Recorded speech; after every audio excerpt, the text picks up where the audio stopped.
بسم اللہ الرحمن الرحیم۔ سورہ النساء 5ویں سپارے کی یہ آخری 4 آیات مبارکہ رہ گئی ہیں جن کا ہمیں آج انشاءاللہ بھی ترجمہ کرنا ہے۔ اللہ تبارک و تعالیٰ نے ارشاد فرمایا، یا ایھا الذین آمنوا، اے ایمان والو، لا تتخذوا الکافرین اولیاء من دون المؤمنین، نہ بناؤ کافروں کو دوست، من دون المؤمنین، مومنوں کو چھوڑ کر کافروں کو دوست نہ بناؤ۔ اتریدون، کیا تم چاہتے ہو، ان تجعلوا للہ علیکم سلطانا مبینا، کہ تم اللہ تبارک و تعالیٰ کے لیے اپنے اوپر واضح ثبوت، دلیل، برہان بنا لو۔ یعنی اللہ تبارک و تعالیٰ تو نہیں چاہتا کہ تمہیں عذاب دے، لیکن جب تم خود ہی اپنے عذاب کا سامان کرو گے اس کی نافرمانی کر کے، تو اللہ تبارک و تعالیٰ نے جو اصول مقرر کیا ہے اس اصول کے مطابق تمہاری پھر پکڑ ہوگی۔ ان المنافقین، بے شک منافق۔ اب یہ لفظ 2 دفعہ ہے اس رکوع کے شروع میں، پچھلے درس کے شروع میں بھی یہی تھا، ان المنافقین، بے شک منافق۔ وہاں تھا کہ منافق یخادعون اللہ تبارک و تعالیٰ کو دھوکہ دینے کی کوشش کرتے ہیں۔ اور پہلے اس بارے سورہ البقرہ سے پڑھا تھا کہ یخادعون اللہ والذین آمنوا، اللہ تبارک و تعالیٰ اور مومنوں کو دھوکہ دیتے ہیں، انہیں دھوکہ دینے کی کوشش کرتے ہیں۔ تو اس میں ان کا جرم تھا، اب اس کی سزا بیان ہو رہی ہے کہ منافق جو اللہ تبارک و تعالیٰ کو دھوکہ دینے کی کوشش کرتے ہیں، وَهُوَ خَادِعُهُمْ، اور جو اس کی سزا اجمالاً بیان ہوئی تھی پچھلی آیت میں، اب اس کو تفصیل سے بیان کیا جا رہا ہے کہ وہ کیا ہوگا، سزا کیا ہوگی۔ ان المنافقین فی الدرک الاسفل من النار، منافق آگ کے سب سے نچلے حصے میں ہوں گے، جہنم کے سب سے نیچے والے حصے میں ہوں گے۔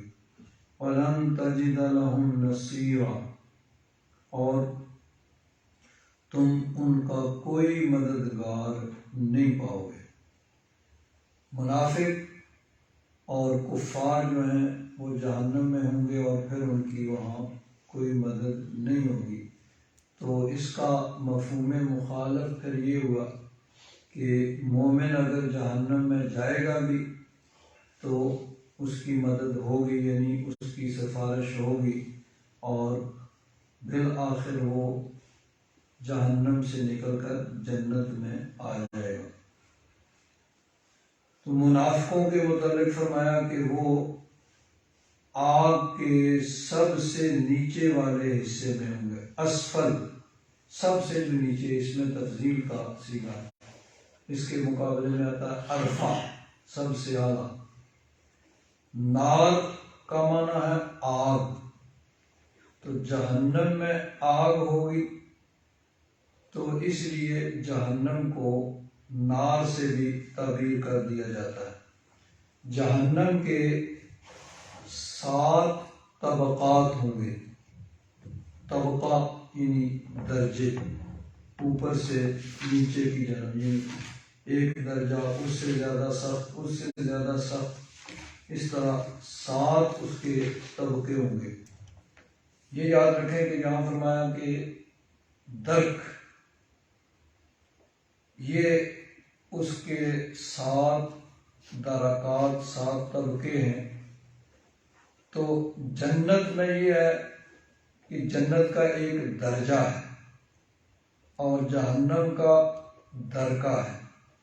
اب فرق کیا ہے کہ درجہ جنت کا جیسے جیسے اوپر جائیں گے وہ بلند ہوتا جائے گا. ایک جنت کا درجہ ہے، اس سے اوپر والا اس سے اعلیٰ درجہ ہوگا، اس سے اوپر اور اعلیٰ درجہ ہوگا،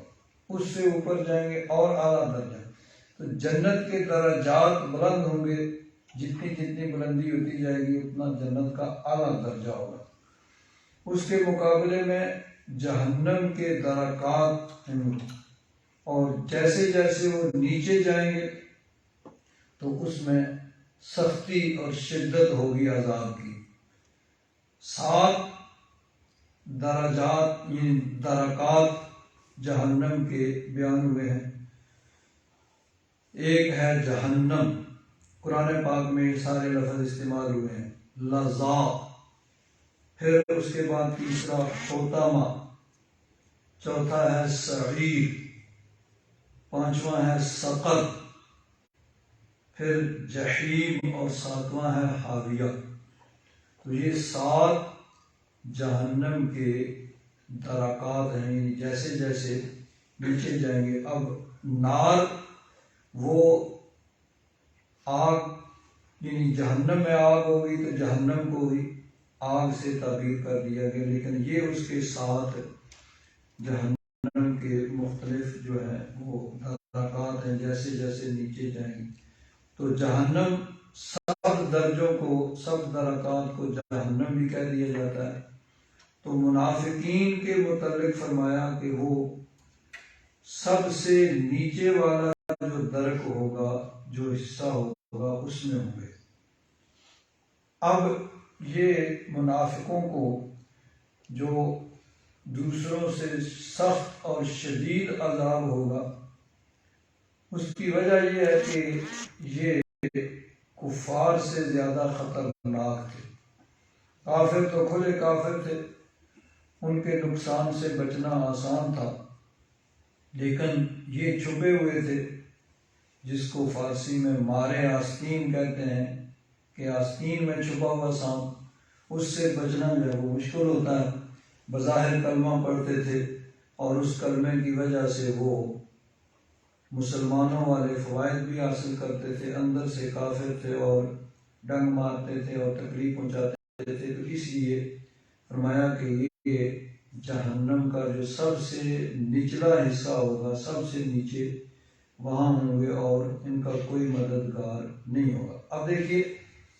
گزشتہ درس میں نے بیان کیا تھا کہ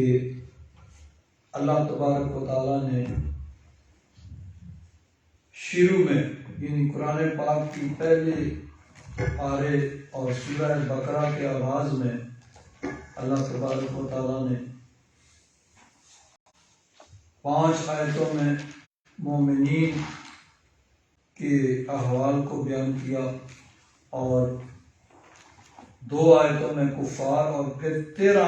آیات پورا ایک رکوع جس میں منافقین کی نفسیات اور ان کے طریقے کو بیان کیا گیا تھا. اب یہاں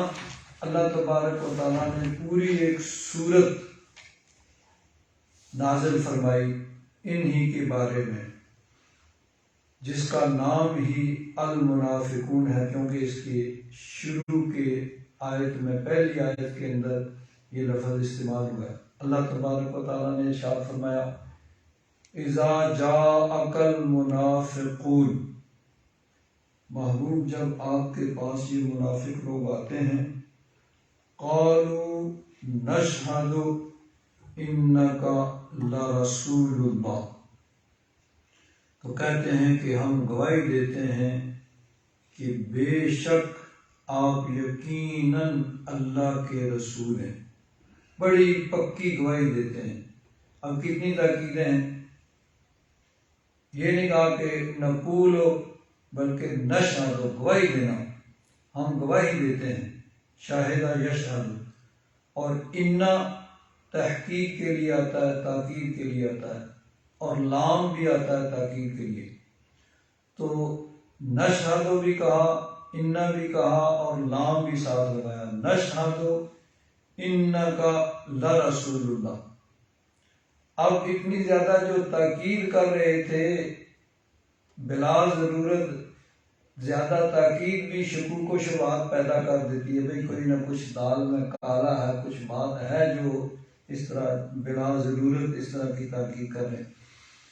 تو چونکہ وہ خود جانتے تھے، دل میں کفر چھپاتے تھے،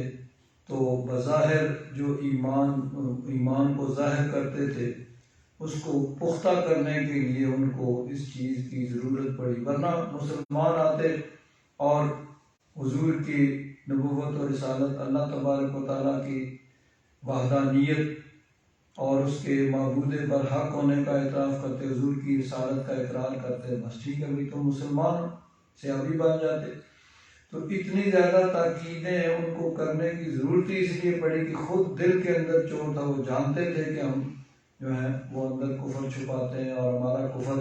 وہ نبی کریم صلی اللہ علیہ وسلم سے پوشیدہ نہیں رہ سکتا۔ تو اتنی تاکیدیں لگائیں، نشہد انکا لرسول اللہ، 3 تاکیدیں لگائیں کہ ہم گواہی دیتے ہیں کہ بے شک آپ یقیناً اللہ کے رسول ہیں۔ تو اللہ تبارک و تعالیٰ نے اس کے جواب میں ارشاد فرمایا واللہ یعلم انکا لرسولہ، اللہ تبارک و تعالیٰ جانتا ہے کہ آپ اس کے رسول ہیں، اس میں کوئی شک شبہ نہیں ہے۔ اللہ تبارک و تعالیٰ نے آپ کو ختم نبوت کا تاج پہنا کر تمام رسولوں کا سردار بنا کر دنیا میں بھیجا ہے، اس میں کوئی شک نہیں، کوئی شبہ نہیں ہے۔ لیکن واللہ یشہد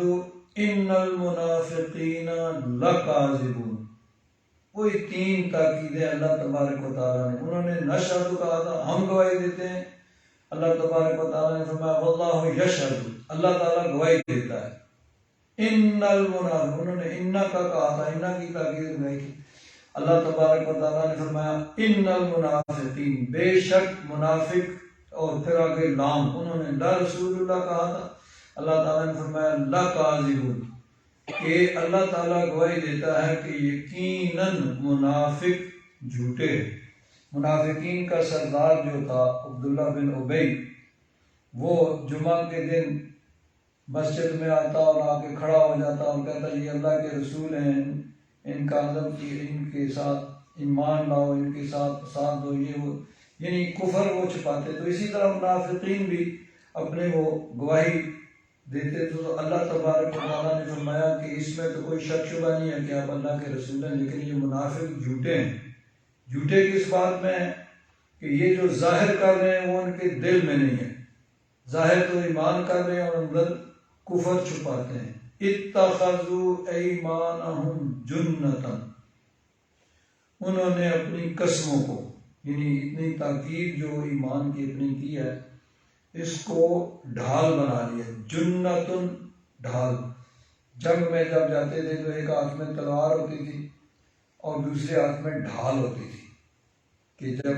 دشمن پہ، مخالف پہ وار کیا جائے تو مخالف کے وار کو ڈھال پہ روکا جاتا تھا، اس سے اپنے جسم کو بچایا جاتا تھا، تو اس کو جنتن کہا جاتا ہے۔ اللہ تعالیٰ نے فرمایا کہ انہوں نے اپنی قسموں کو ڈھال بنا لیا، یعنی ان کے ذریعے سے یہ اپنے آپ کو مسلمانوں کے فوائد حاصل کرتے ہیں اور کافروں کے ساتھ جو سلوک کیا جاتا ہے اس سے بچنے کی کوشش کرتے ہیں۔ تو انہوں نے اپنی قسموں کو ڈھال بنا لیا ہے۔ فَصَدُّوا عَن سَبِيلِ اللَّهِ، اور انہوں نے اللہ کے راستے سے روکا، یعنی ایمان کو ظاہر کیا لیکن حقیقت میں منافق تھے، اور موقع بے موقع جب بھی موقع آتا تو مومنوں کو ایمان سے پھیرنے کی، برگشتہ کرنے کی کوشش کرتے۔ انہم ساء ما کانوا یعملون، بے شک وہ کتنا برا کام کرتے ہیں۔ ذالک بانہم آمنوا ثم کفروا، یہ اس لیے ہے کہ وہ ایمان لائے پھر کافر ہو گئے۔ ایک تو یہ ہے کہ وہ صحیح ایمان لائے اور ایمان کے بعد کافر ہوئے، یا یہ ہے کہ انہوں نے ایمان کو ظاہر کیا اور کفر کو چھپایا۔ فَطُبِعَ عَلَىٰ قُلُوبِهِمْ، تو ان کے دلوں پر مہریں لگا دی گئیں، فَهُمْ لَا يَفْقَهُونَ، پس وہ سمجھتے نہیں۔ وَإِذَا رَأَيْتَهُمْ تُعْجِبُكَ أَجْسَامُهُمْ، جب تو نے دیکھے تو ان کے جسم تمہیں عجیب لگے، یعنی بھرے لگے، اچھے لگے، بھائیں، یعنی بظاہر جسمانی اعتبار سے بڑے وہ خوبصورت اور نوجوان تنومند، وَإِن يَقُولُوا تَسْمَعْ لِقَوْلِهِمْ، بات کریں تو تو ان کی بات سنیں، بات بڑے طریقے سے سلیقے سے بنا کر کرتے ہیں، كَأَنَّهُمْ خُشُبٌ مُّسَنَّدَةٌ، لیکن حقیقت کیا ہے؟ گویا کہ وہ دیوار کے ساتھ لگائی گئی لکڑیاں ہیں جن بے مصرف، جن کا کوئی فائدہ نہیں۔ يَحْسَبُونَ كُلَّ صَيْحَةٍ عَلَيْهِمْ، ہر بلند آواز کو، صیحۃ چیخ پکار، بلند آواز کو اپنے اوپر سمجھتے ہیں کہ کہیں ہمارے نفاق کی حقیقت کھل نہ جائے۔ ہم العدو، یہی دشمن ہیں، فاحذرہم، تو ان سے خبردار رہو، قاتلہم اللہ، اللہ تبارک و تعالیٰ انہیں ہلاک کرے، انا یؤفکون، کہاں پھر لے۔ وَإِذَا قِيلَ لَهُمْ تَعَالَوْا يَسْتَغْفِرْ لَكُمْ رَسُولُ اللَّهِ، جب ان سے کہا جائے کہ آؤ رسول اللہ تمہاری مغفرت کریں، یعنی صدقے دل سے ایمان لاؤ، سچے دل سے نبی کریم صلی اللہ علیہ وسلم تمہارے لیے اللہ کی بارگاہ میں استغفار کریں گے، تمہاری معافی کی درخواست اللہ تعالیٰ کی بارگاہ میں پیش کریں گے، لَوَّوْا رُؤُوسَهُمْ، اپنے سر گھماتے ہیں، وَرَأَيْتَهُمْ يَصُدُّونَ وَهُمْ مُسْتَكْبِرُونَ، تکبر کرتے ہوئے روکتے ہیں، یعنی وہ حضور کی بارگاہ میں حاضر ہو کر سچے دل سے ایمان قبول کرنا ہی نہیں چاہتے۔ سواء علیہم استغفرت لہم ام لم تستغفر لہم، برابر ہے ان کے لیے کہ آپ ان کے لیے مغفرت مانگیں یا نہ مانگیں، لن یغفر اللہ لہم، اللہ تبارک و تعالیٰ انہیں ہرگز نہیں بخشے گا۔ سورہ التوبہ میں اسی مفہوم کی آیت مبارکہ ہے۔ اللہ تبارک و تعالیٰ نے ارشاد فرمایا، استغفر لہم او لا تستغفر لہم، کہ آپ ان کے لیے بخشش مانگیں یا نہ مانگیں، ان تستغفر لہم 70 مرۃ، اگر آپ 70 مرتبہ بھی ان کے لیے بخشش مانگیں گے، فلن یغفر اللہ لہم، اللہ تبارک و تعالیٰ انہیں ہرگز نہیں بخشے گا۔ اب نبی کریم صلی اللہ علیہ وسلم جب اللہ تعالیٰ کی بارگاہ میں عرض معروض کرتے ہیں، درخواست پیش کرتے ہیں، اللہ تبارک و تعالیٰ کا کرم ہوتا ہے، اللہ تبارک و تعالیٰ حضور کی درخواست کو، حضور کی دعا کو قبول فرماتا ہے۔ لیکن یہاں اتنی تاکید کے ساتھ فرمایا کہ آپ ان کے لیے بخشش مانگیں یا نہ مانگیں، اور یہاں فرمایا کہ 70 مرتبہ یعنی کثرت کے ساتھ آپ ان کی بخشش مانگیں، پھر بھی اللہ تعالیٰ انہیں نہیں بخشے گا۔ ذالک بانہم کفروا باللہ ورسولہ، وجہ یہ ہے کہ انہوں نے اللہ رسول کا انکار کیا۔ اب ان کی مغفرت کیوں نہیں؟ اس لیے کہ وہ نبی کریم صلی اللہ علیہ وسلم کے بے ادب اور گستاخ تھے، حضور کی بے ادبیاں کرتے تھے، تو اللہ تبارک و تعالیٰ کا اتنا غضب ان پہ ہوا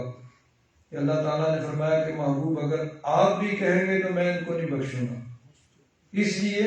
کہ یہ آپ کے بے ادب ہیں۔ لن یغفر اللہ لہم، اللہ تعالیٰ انہیں ہرگز نہیں بخشے گا۔ ان اللہ لا یہدی القوم الفاسقین،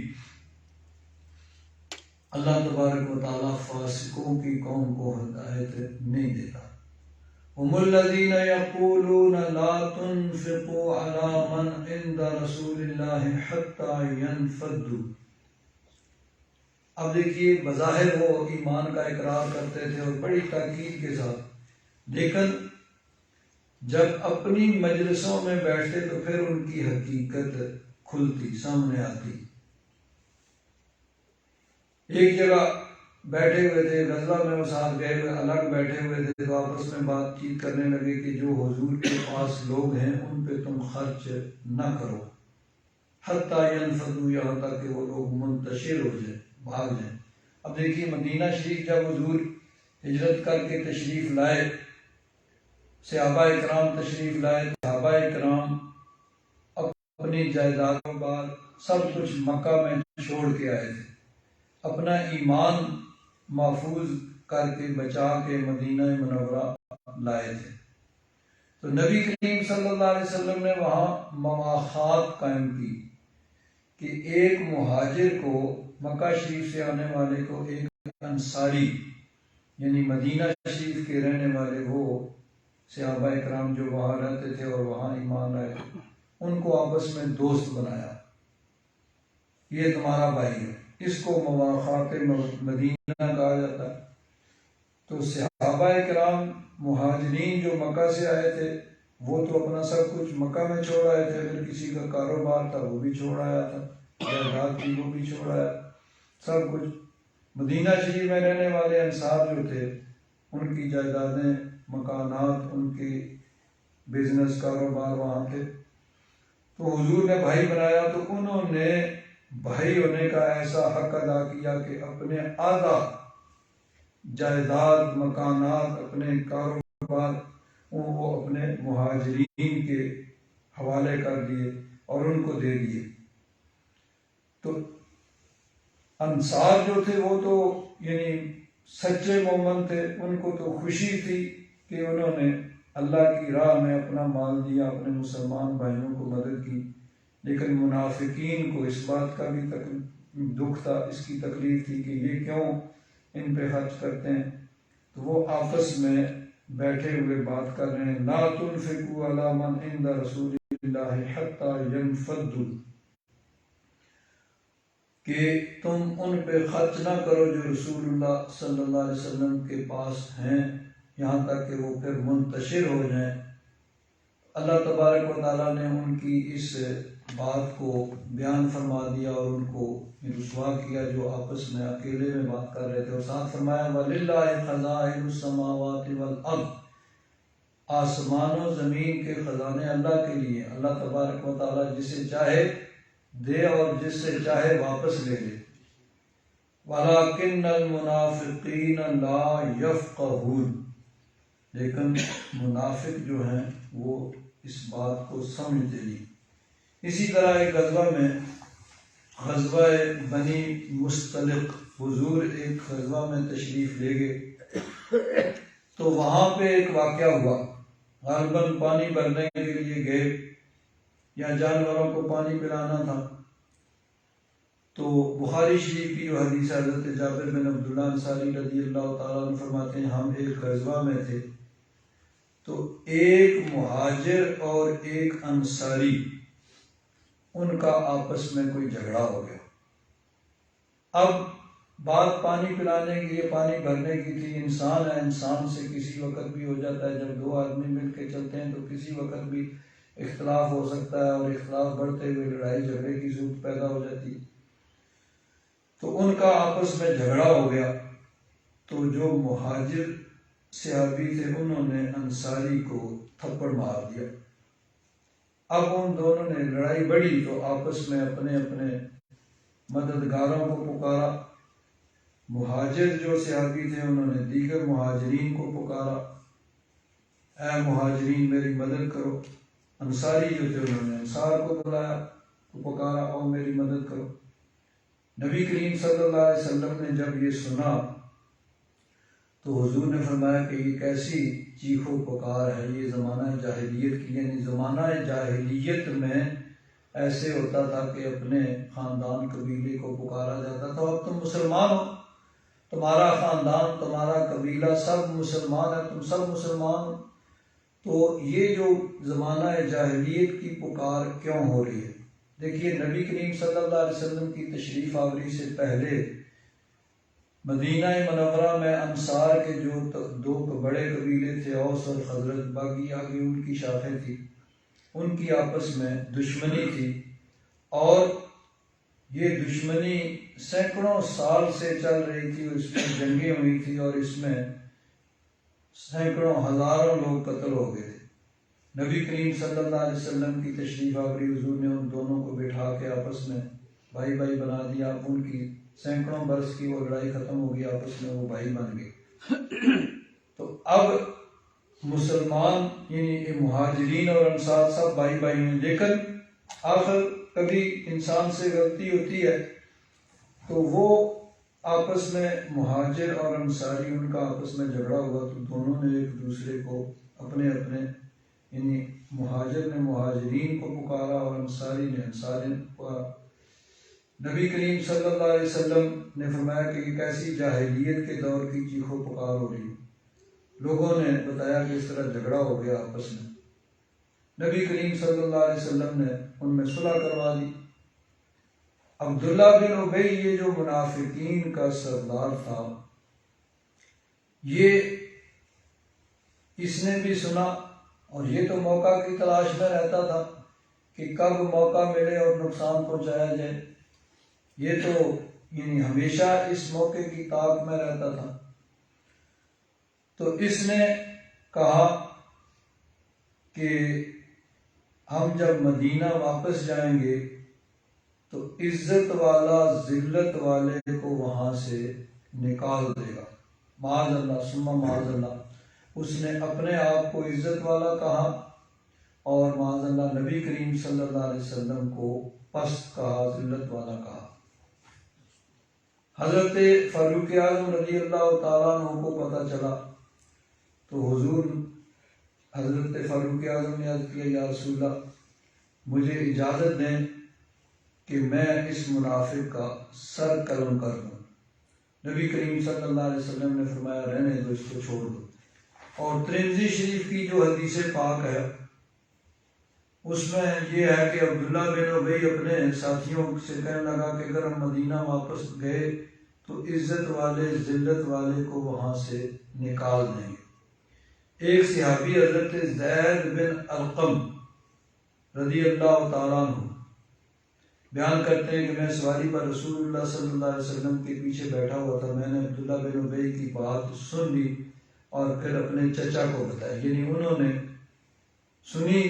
کہ عبداللہ بن ابی نے منافقین کے سردار نے یہ کہا ہے کہ ہم مدینہ جا کے عزت والے ذلت والوں کو وہاں سے نکال دیں گے، خود اپنے آپ کو اور اپنے حواریوں کو عزت والا کہا، حضور نبی کریم صلی اللہ علیہ وسلم اور صحابہ کو معاذ اللہ اس نے پست کہا کہ یہ ذلت والے ہیں۔ انہوں نے سنی، انہوں نے براہ راست حضور کو نہیں بتائی بلکہ اپنے چچا کو بتائی۔ ان کے چچا نے آ کے حضور کو بتائی کہ حضور یہ بے ادب اس طرح کی بات کر رہا ہے۔ نبی کریم صلی اللہ علیہ وسلم نے اس کو عبداللہ بن ابی کو بلوایا اور کہا کہ تو نے ایسی بات کی ہے؟ اس نے انکار کر دیا، قسم کھا گیا کہ میں نے ایسی بات نہیں کی۔ اب اس کے ساتھی وہ بھی اسی جیسے تھے، وہ بھی ساتھ، ہاں یہ کیسے کر سکتا ہے، اس نے کوئی ایسی بات نہیں۔ اب کیونکہ حضرت زید بن ارقم انہوں نے خود اکیلے سنی تھی اور انہوں نے چچا کو بتائی تھی اور ان کے چچا نے حضور کی بارگاہ میں عرض کی تھی، ان کے پاس اس کا کوئی گواہ نہیں تھا، تو اب اس نے قسم کھائی تو نبی کریم صلی اللہ علیہ وسلم نے معاملہ ختم کر دیا، یعنی اس کو سچا قرار دیا۔ جس طرح کہ یہ ایک معاملہ ہے کہ جب کوئی مقدمہ قاضی کے پاس پیش کیا جاتا ہے تو مقدمہ لانے والا جو مدعی ہے اس کے ذمہ ہے کہ وہ 2 گواہ پیش کرے اپنے دعویٰ پہ۔ اگر وہ 2 گواہ پیش کر دے گا تو اس کا دعویٰ ثابت۔ تو حضرت زید بن ارقم یا ان کے چچا اگر 2 گواہ پیش کرتے جو گواہی دیتے کہ ہاں یہ درست ہے، انہوں نے یعنی اس نے ایسے کہا، تو ان کی بات ثابت ہو جاتی۔ اب ان کے پاس کوئی گواہ نہیں تھا، اب مدعا علیہ سے قسم دی جاتی ہے جب مدعی کے پاس کوئی گواہ نہ ہو، تو وہ قسم کھا گیا، جھوٹا تھا، اس نے کہا کہ نہیں ایسی کوئی بات نہیں ہے، تو حضور نے معاملہ ختم کر دیا۔ یعنی جس طرح کہ اب چونکہ مدعی گواہ پیش نہیں کر سکا ہے تو مدعا علیہ جو ہے وہ اس کا معاملہ جو ہے وہ ثابت ہو گیا، یعنی اس نے یہ بات نہیں کی۔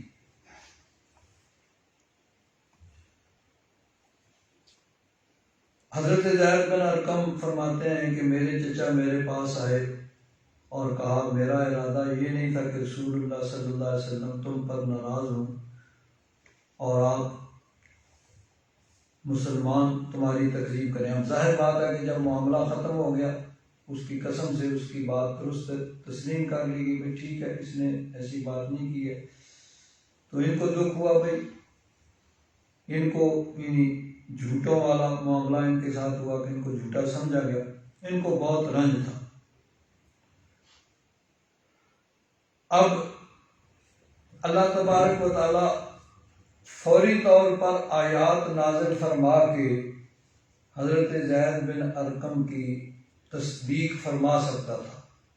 لیکن اس میں بھی حکمت تھی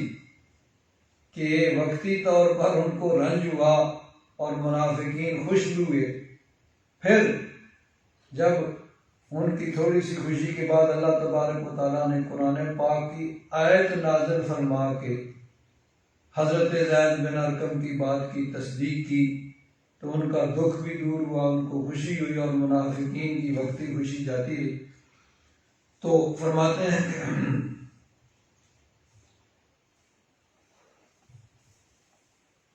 جس وقت میں رسول اللہ صلی اللہ علیہ وسلم کے ساتھ اس سفر میں جا رہا تھا تو افسوس کی وجہ سے میں اپنا سر ہلا رہا تھا. اسی دوران رسول اللہ صلی اللہ علیہ وسلم میرے پاس آیا اور میرے کان کو ملا اور میری طرف دیکھ کر مسکرائے، اور مجھے اس سے اتنی خوشی ہوئی کہ اس کے بدلے میں دائمی دنیا بھی نہ ہو. پھر حضرت ابو بکر صدیق رضی اللہ تعالیٰ عنہ مجھے پوچھا رسول اللہ صلی اللہ علیہ وسلم نے تم سے کیا فرمایا تھا؟ میں نے کہا آپ نے کچھ نہیں فرمایا، البتہ آپ نے میرے کان کو ملا اور میرے ساتھ مسکرائے. حضرت ابو بکر صدیق رضی اللہ تعالیٰ عنہ نے فرمایا مبارک ہو. پھر مجھے حضرت فاروق اعظم ملے، انہوں نے بھی حضرت ابو بکر صدیق کی طرح کہا، یعنی ان کا مقصد یہ تھا کہ جب حضور مسکرا رہے ہیں تو ضرور تمہاری تصدیق قرآن پاک سے ہو. جب صبح ہوئی تو نبی کریم صلی اللہ علیہ وسلم نے سورہ المنافقون کی یہ تلاوت فرمائی. یعنی اس میں پھر یہ ہے کہ اللہ تعالیٰ نے حضرت زید بن ارقم کی بات کی تصدیق کی کہ یقولون لَإِذْ رَجَعْنَا إِلَى الْمَدِينَةِ لَيُخْرِجَنَّ الْأَعَزُّ مِنْهَا الْأَذَلَّ، کہ کہتے ہیں کہ جب ہم مدینہ لوٹ کے جائیں گے تو جو عزت والا ہے وہ ذلت والے کو وہاں سے نکال دے گا. تو اس ظالم نے اپنے آپ کو اعز یعنی بڑا عزت والا کہا اور معاذ اللہ نبی کریم صلی اللہ علیہ وسلم کو پست کہا. اللہ تبارک و تعالیٰ اس کا جواب ارشاد فرماتا ہے وَلِلَّهِ الْعِزَّةُ وَلِرَسُولِهِ، کہ بے شک عزت تو اللہ تبارک و تعالیٰ کے لیے ہے اور اس کے رسول کے لیے ہے اور مومنین کے لیے ہے. وَلَكِنَّ الْمُنَافِقِينَ لَا يَعْلَمُونَ، عام منافق جو ہیں وہ جھوٹے ہیں. اور بخاری شریف کی جو حدیث ہے اس میں آگے یہ ہے کہ عبداللہ بن ابی کا بیٹا، ان کا نام بھی عبداللہ تھا اور وہ سچے مومن تھے. اللہ تبارک و تعالیٰ بے نیاز ہے، کبھی نیکوں کے ہاں بد پیدا فرما دیتا ہے اور بدوں کے ہاں نیک پیدا فرما دیتا ہے. یہ اللہ تبارک و تعالیٰ کی حکمتیں ہیں، اس کی قدرت ہے. تو وہ عبداللہ بن ابی کا بیٹا، ان کا نام بھی عبداللہ تھا، وہ سچے مومن تھے. تو انہوں نے عبداللہ بن ابی کو روک لیا اور جب مدینہ شریف قریب آیا انہوں نے کہا اللہ کی قسم تم اس وقت تک مدینہ شریف میں داخل نہیں ہو سکتے جب تک تم یہ اقرار نہ کر لو کہ تم ذلت والے ہو اور رسول اللہ صلی اللہ علیہ وسلم عزت والے ہیں. تلوار نکال لی اور کہا کہ تمہارا سر قلم کر دوں گا، تم مدینہ شریف میں داخل نہیں ہو سکتے جب تک تم اس، یعنی اس نے چونکہ نبی کریم صلی اللہ علیہ وسلم کو پست کہا تھا، ذلت والا کہا تھا، اپنے آپ کو عزت والا کہا تھا، تو ایمان کا تقاضا یہ تھا کہ باپ کی عزت ہے، بڑی عزت ہے، اس میں کوئی شک شبہ نہیں ہے، لیکن اللہ رسول کے مقابلے میں 1000 باپ کی عزت قربان ہے. تو انہوں نے اس کا عملی مظاہرہ کر کے دکھایا کہ ٹھیک ہے باپ ہے میرے لیے قابل احترام ہے، لیکن جب معاملہ اللہ رسول کا آ جائے تو پھر 1000 باپ جو ہیں اللہ رسول کی عزت پہ قربان کیے جا سکتے ہیں. تو انہوں نے تلوار نکال لی اور کہا کہ میں تمہارا سر قلم کر دوں گا، تم اقرار کرو کہ تم ذلت والے اور نبی کریم صلی اللہ علیہ وسلم عزت والے ہیں، اور اس سے پھر وہ اقرار کروایا. تو بہرحال یہ منافقین کا طریقہ یہ تھا کہ وہ نبی کریم صلی اللہ علیہ وسلم اور مسلمانوں کو تکلیف دیتے، دکھ پہنچاتے اور نبی کریم صلی اللہ علیہ وسلم کی بے ادبیاں کرتے، تو اس لیے اللہ تبارک و تعالیٰ نے فرمایا کہ ان المنافقین فی الدرک الاسفل من النار،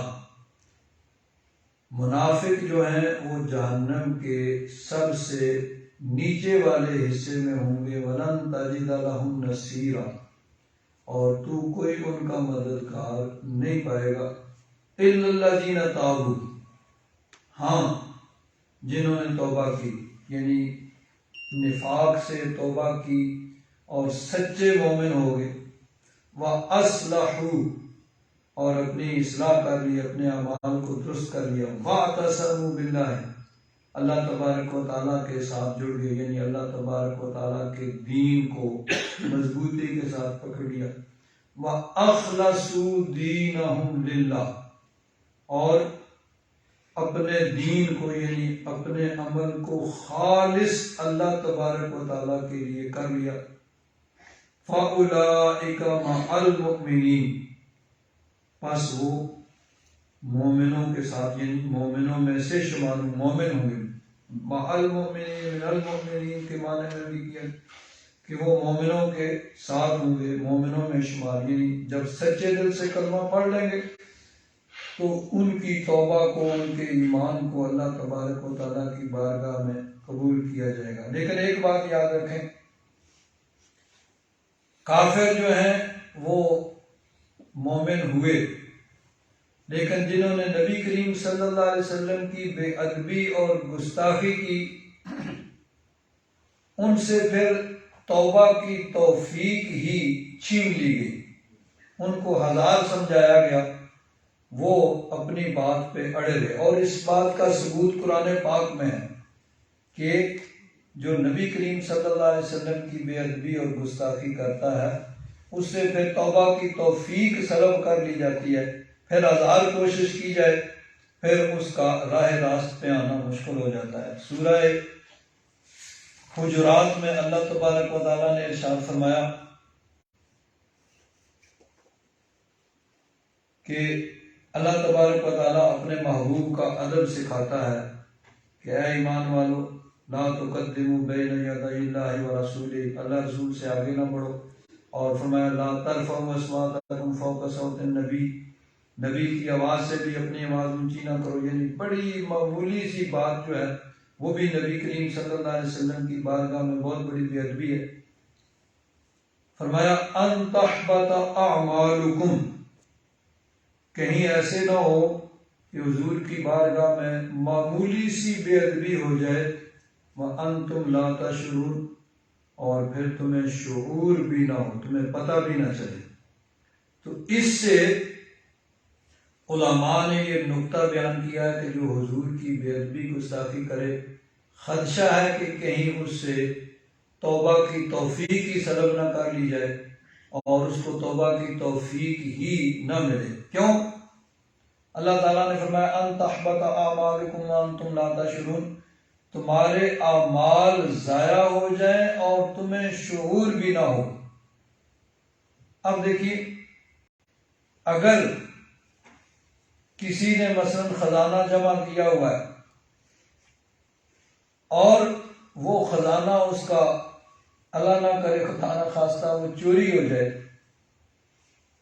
اور اس کو معلوم ہو جائے کہ اس کا جمع شدہ خزانہ، جمع شدہ پونجی چوری ہو گئی ہے، تو اب وہ کیا کرے گا؟ ٹھیک ہے بھائی، پہلے تو یہ ہے کہ اس کو برآمد کرنے کی کوشش کرو، اگر وہ نہیں ملتا تو چلو وہ گیا اور جمع کرو جو بوقت ضرورت کام آئے گا، اور اگر اس کو پتہ ہی نہ چلے، اس کو شعور ہی نہ ہو کہ میرا خزانہ جو ہے وہ ضائع ہو گیا ہے، مثلا کسی نے بڑے مضبوط سیف کے اندر، الماری کے اندر اپنا خزانہ جمع کر کے رکھا ہوا ہے، بڑا تالا لگایا ہوا ہے، تالے کو خزانہ دیکھتا ہے بھائی ٹھیک ہے محفوظ ہے، اور کسی نے پیچھے سے سن لگائی توڑ کے وہ خزانہ نکال کے لے گیا، اب اس کو پتہ نہیں ہے، وہ سمجھ رہا ہے کہ میرا خزانہ جب مجھے ضرورت پڑے گی میں نکال دوں گا، اور جب مشکل وقت آئے، نکالنے کا وقت آئے، تالا کھولے اور اندر کچھ بھی نہ ہو۔ تو اسی طرح جو حضور کی بے ادبی اور گستاخی کرے گا اس کے اعمال ضائع ہوں گے، اور اس کو پتہ بھی نہیں ہوگا۔ وہ سمجھے گا کہ میں نے اتنی کتابیں لکھی ہوئی ہیں، اتنی تبلیغیں کی ہیں، اتنی تقریریں کی ہیں، اتنے میرے شاگرد ہیں، اتنے یہ ہے وہ ہے، اور جب بروز قیامت اللہ تبارک و تعالیٰ کی بارگاہ میں حاضر ہوگا تو اس کے نامہ اعمال میں صفر ہوگا، کچھ بھی نہیں ہوگا۔ تو شعور نہ ہونا اپنے اعمال کے ضائع ہونے کا یہ ہے کہ اس کو توبہ کی توفیق بھی نہیں ملے گی، توبہ کی توفیق اس سے سلب کر لی جائے گی۔ تو یہ جو اکثر منافقین تھے ان سے بھی توبہ کی توفیق سلب ہوگی۔ اور ہمارے زمانے میں دیکھیے ماضی قریب میں بھی بعض لوگوں نے حضور نبی کریم صلی اللہ علیہ وسلم کی بے ادبی گستاخی کی اور ان کو سمجھایا گیا، لیکن وہ اسی بات پہ اکڑ گئے، ڈٹ کے کہ نہیں درست ہے، اسی کو درست کرنے کی، ثابت کرنے کی کوشش کی، بجائے اس کے کہ وہ معذرت کرتے اور اس کو یعنی اپنی کتابوں سے ختم کر دیتے، بھئی یہ بے ادبی گستاخی ہے۔ حضور کی بارگاہ تو یہ بارگاہ ہے کہ جہاں آواز بھی اونچی ہو جائے تو اللہ تعالیٰ فرماتا ہے کہ ان تحبط اعمالکم وانتم لا تشعرون، کہیں تمہارے سارے عمل ضائع نہ ہو جائیں اور تمہیں شعور بھی نہ ہو، تمہیں توبہ کی توفیق بھی نہ ملے۔ تو انہیں بھی سمجھایا گیا کہ یہ بات حضور کی بارگاہ میں جو کی گئی ہے یہ صحیح نہیں ہے، لیکن ان سے بھی توبہ کی توفیق سلب ہو گئی۔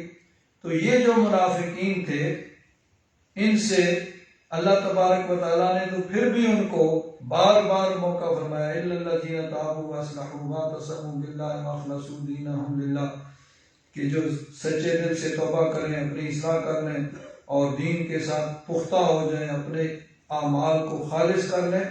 تو وہ مومن شمار ہوں گے۔ وَسَوْفَ يُؤْتِ اللَّهُ الْمُؤْمِنِينَ أَجْرًا عَظِيمًا، اور اللہ تبارک و تعالیٰ مومنوں کو اجر عظیم عطا فرمائے گا۔ اب خالص اللہ کے لیے عمل یہ بھی بڑا ضروری ہے کہ اللہ تبارک و تعالیٰ کی بارگاہ میں وہی عمل قبول ہوتا ہے جو خالص رضائے الہی کے لیے کیا جائے، اللہ تبارک و تعالیٰ کو راضی کرنے کے لیے، مولا کو راضی کرنے کے لیے کیا جائے، اس میں کوئی دنیاوی غرض، دکھلاوا، کسی دوسرے کو دکھانا یہ مقصود نہ ہو۔ تو ایک بزرگ فرماتے ہیں کہ اخلاص کی حقیقت کیا ہے کہ آدمی اپنے عمل پر لوگوں کی تعریف کو پسند نہ کرے۔ خواہش ہونا تو دور کی بات ہے نا، ہم جب کوئی بھی اچھا کام کرتے ہیں تو خواہش ہوتی ہے کہ لوگ دیکھیں، لوگ تعریف کریں، ماشاءاللہ جی بہت اچھا کام کر رہے ہیں۔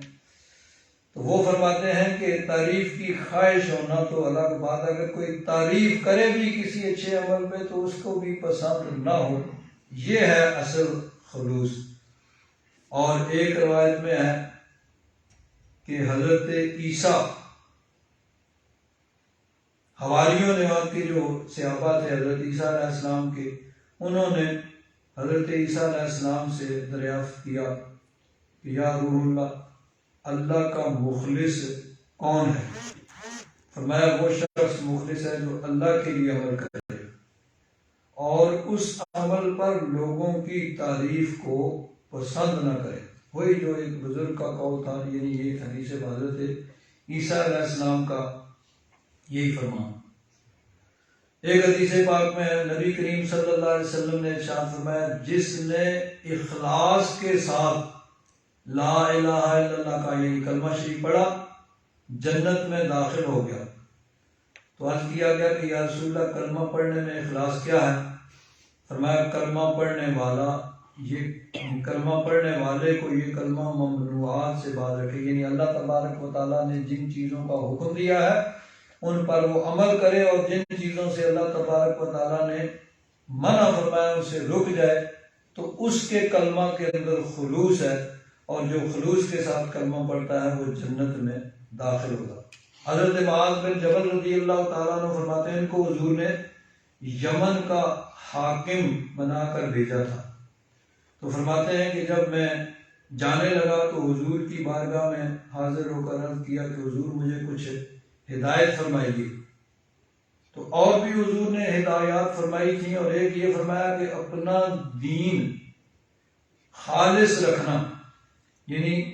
عمل خالص رضائے الہی کے لیے کرنا، اللہ تبارک و تعالیٰ کو راضی کرنے کے لیے، اس کے حکم پر عمل کرنے کی نیت سے اس کے لیے رضا کے لیے کرنا. تیرے لیے تھوڑا عمل بھی کافی ہوگا. تو جب خلوص ہوگا تو عمل تھوڑا بھی کارآمد ہوگا، جتنا زیادہ ہوگا اتنا زیادہ فائدہ ہوگا. اور جب خلوص نہیں ہوگا تو خلوص کے بغیر چاہے کتنا بھی عمل ہو وہ آخرت میں فائدہ مند نہیں ہوگا، اس کا کوئی فائدہ نہیں ہوگا. تو اللہ تعالیٰ نے فرمایا کہ جب منافقین یہ جو ہیں اگر اسی حالت میں نفاق کی حالت میں مر گئے تو جہنم کے سب سے نچلے طبقے میں ہوں گے اور کوئی ان کا مددگار نہیں ہوگا.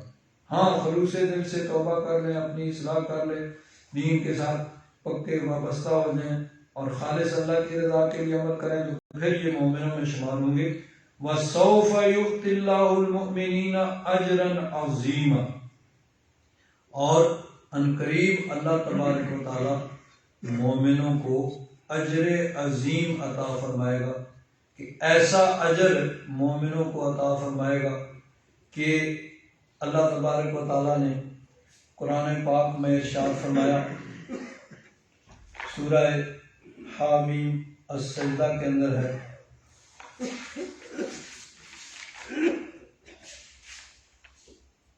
فرمایا فَلَا تَعْلَمُ نَفْسٌ مَا أُخْفِيَ لَهُم مِّن قُرَّةِ أَعْيُنٍ، کوئی جان یہ نہیں جانتی کہ اس کے لیے کیا آنکھوں کی ٹھنڈک جو ہے وہ چھپا کے رکھی گئی ہے. یعنی کیا کیا اس کے لیے اللہ تبارک و تعالیٰ نے نعمتیں دی. اس نے پچھلی آیت میں مومنوں کے عمل کو بیان فرمایا تَتَجَافَىٰ جُنُوبُهُمْ عَنِ الْمَضَاجِعِ، کہ ان کے پہلو بستروں سے جدا رہتے ہیں. یعنی جب باقی لوگ محو خواب ہوتے ہیں، میٹھی نیند سو رہے ہوتے ہیں تو وہ اٹھ کے اللہ کی بارگاہ میں کھڑے ہوتے ہیں، اللہ اللہ کرتے ہیں، نماز پڑھتے ہیں. یدعون ربهم خوفا وطمعا، وہ اللہ تبارک و تعالیٰ کو پکارتے ہیں، اس کی عبادت کرتے ہیں خوف اور طمع. یعنی خوف اس چیز کا کہ کہیں ان کی عبادت رد نہ کر دی جائے، اور امید اس چیز کی کہ اللہ تبارک و تعالیٰ کریم ہے، ہماری عبادت کو قبول فرمائے گا. وَمِمَّا رَزَقْنَاهُمْ يُنْفِقُونَ، اور جو کچھ ہم نے انہیں دیا اس میں سے خرچ کرتے ہیں. تو پھر فرمایا فَلَا تَعْلَمُ نَفْسٌ مَا أُخْفِيَ لَهُم مِّن قُرَّةِ أَعْيُنٍ، کہ کیا آنکھوں کی ٹھنڈک اللہ تعالیٰ نے ان کے لیے چھپا رکھی ہے، اس کو کوئی نہیں دیتا. یعنی دنیا میں اس کو کوئی آدمی صحیح طریقے سے نہیں جان سکتا. جس طرح حدیث پاک میں ہے کہ ایسی نعمتیں اللہ تبارک و تعالیٰ نے اپنے نیک بندوں کے لیے تیار کی ہیں مالا عین رأت، کہ جو کسی آنکھ نے دیکھی نہیں، ولا اذن سمعت، اور نہ کسی کان نے ان کے بارے میں سنا. اور آنکھ دیکھتی کیسے، کان سنتا کیسے. ولا خطر علی قلب بشر، ان کا تو کسی انسان کے دل پہ تصور بھی نہیں آ سکتا. یعنی دنیا میں رہتے ہوئے انسان ان نعمتوں کا تصور بھی نہیں کر سکتا. ان کی حقیقت اسی وقت کھلے گی جب وہاں پہنچیں گی.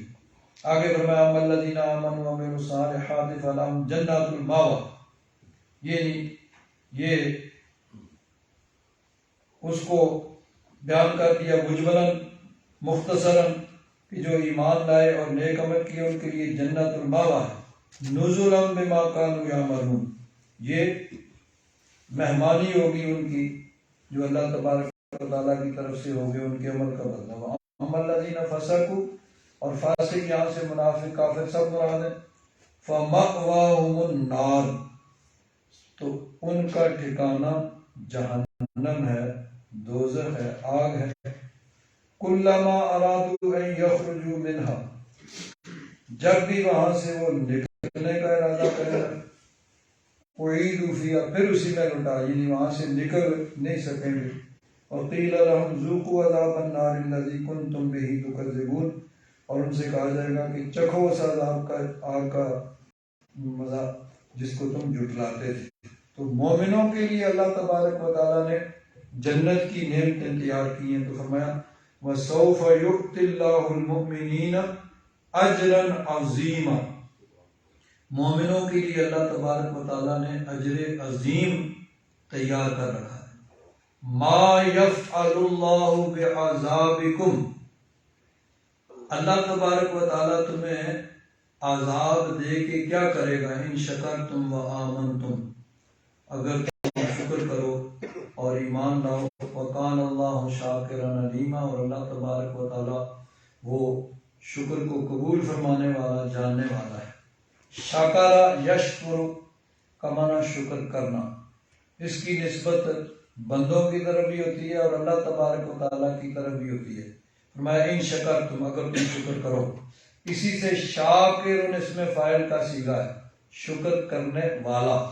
لیکن جب اس کی نسبت اللہ تبارک و تعالیٰ کی طرف ہوگی، اللہ تبارک و تعالیٰ کے اسماء، اللہ تعالیٰ کے ناموں میں بھی ایک شاکر ہے، تو اللہ تبارک و تعالیٰ یہاں بھی فرمایا قال اللہ شاکرا علیما، اللہ تبارک و تعالیٰ شاکر، تو اللہ تبارک و تعالیٰ شکر کو قبول فرماتا ہے،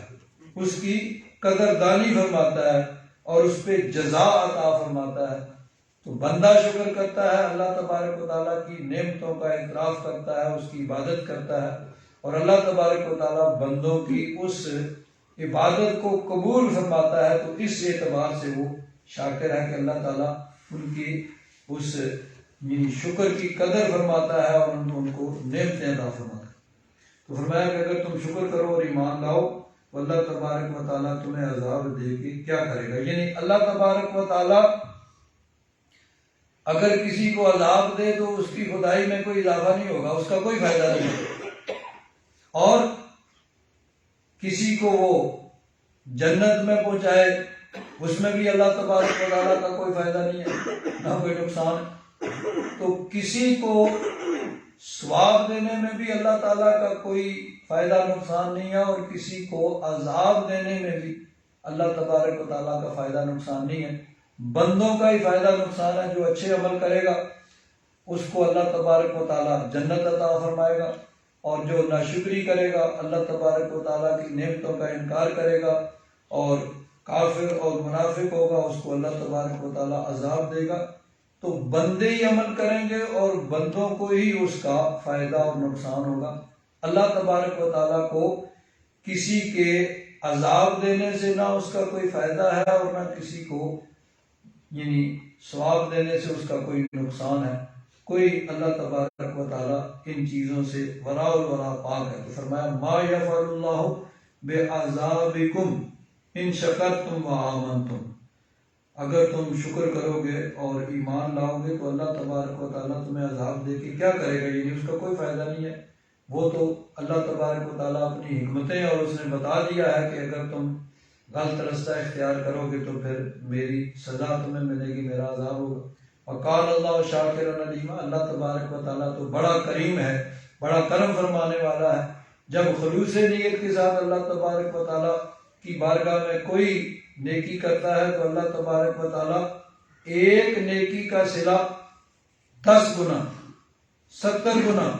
700 گنا، بلکہ اس سے بھی زیادہ عطا فرماتا ہے۔ تو اللہ تبارک و تعالیٰ تو بڑا کریم ہے، بس انسان اللہ تعالیٰ کی بارگاہ میں آئے تو صحیح، کوئی اس کی بارگاہ میں آئے۔ فارسی میں ایک ہے کہ رحمت حق بہا نمی جوید، رحمت حق بہانہ می جوید، بہا نمی اور بہانہ می لفظ ایک ہی جیسے ہیں، معنی الگ ہے۔ بہا کا معنی ہوتا ہے بہت زیادہ، بہا نمی جوید وہاں بہت زیادہ کا مطالبہ نہیں ہے، بلکہ بہانہ می جوید، اللہ تعالیٰ تو بہانے سے اپنے بندوں کو بخشنا چاہتا ہے کہ آئے تو صحیح کوئی میری بارگاہ میں، حاضر تو ہو جائے، کوئی عاجزی انکساری کے ساتھ خلوص کے ساتھ میری بارگاہ میں آئے، پھر دیکھے میری رحمت کے جلوے، میرے کرم کے، میرے فضل کے جلوے۔ اللہ تبارک و تعالیٰ اپنا فضل اور کرم فرمائے۔ الحمدللہ رب العالمین، والصلاة والسلام علی حبیبہ سیدنا و مولانا محمد وعلی آلہ وصحبہ اجمعین۔ العفو فاعف عنا یا غفور یا غفور یا غفور صلی اللہ تعالی علی حبیبہ سیدنا و مولانا محمد وعلی آلہ و اصحابہ اجمعین برحمتہ